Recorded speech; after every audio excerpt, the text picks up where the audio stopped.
Avoidants are hypervigilant about being judged or controlled, so them having any memories, any recollection of having vulnerability, of moments of safety, especially emotionally with you, is very big. And people don't really think about those moments because we're focusing on the pain instead of what was actually good between you. And this is a key important thing that your avoidant ex won't forget when they're trying to seek their clarity, when they've left you and think they've made the right decision.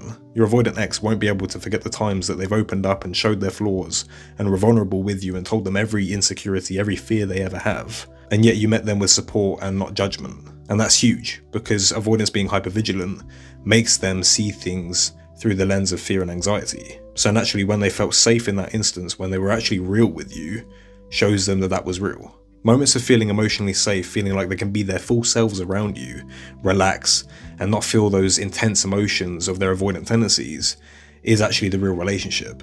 And they will soon come to realize that, because the clarity that they're so choosing through that phase of delayed reaction where they seem like they're unbothered, they seem like they don't care, they seem like they maybe don't even love you anymore, that is simply a facade. That is not real. Once that phase ends, they will 100% be thinking about these exact things. The point that many people miss is that avoidants leave because it was real. And I know that sounds paradoxical, because why would they run away when something's going so well? But that is the point. Avoidants don't leave because of a lack of love. They leave because of intense emotions that they cannot sit with. Their actions are actually more revealing than people think, and if you look between the lines and actually understand what they're doing, it's very clear.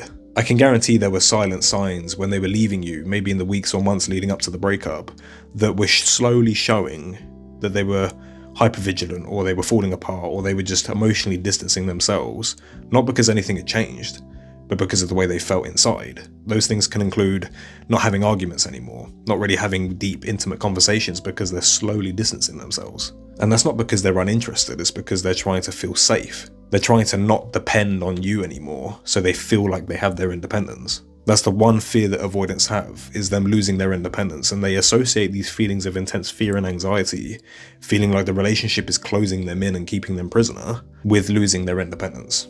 So they leave because they feel like they'll regain it. They feel like they'll lose all these feelings that they had when they were with you, that they've began to associate with the relationship instead of seeing it with logistic clarity.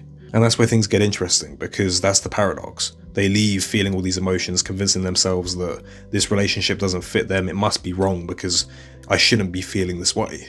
Only to realize later on that, oh, maybe, just maybe, I ran from fear. And most avoidants do come to that conclusion, and it usually takes months. Now I know you're scared, I know you're worried that they're going to move on, that these feelings, they're just going to keep pushing them aside, they're going to keep running. Okay, they can run for as long as they feel like they need to, but eventually it's going to have to stop. And the only reason I'm so confident in saying that is that emotions don't work that way. The more you suppress, the more it will surface. And that feeling that they have will be intensified even more when they feel it, because they've suppressed it for so long.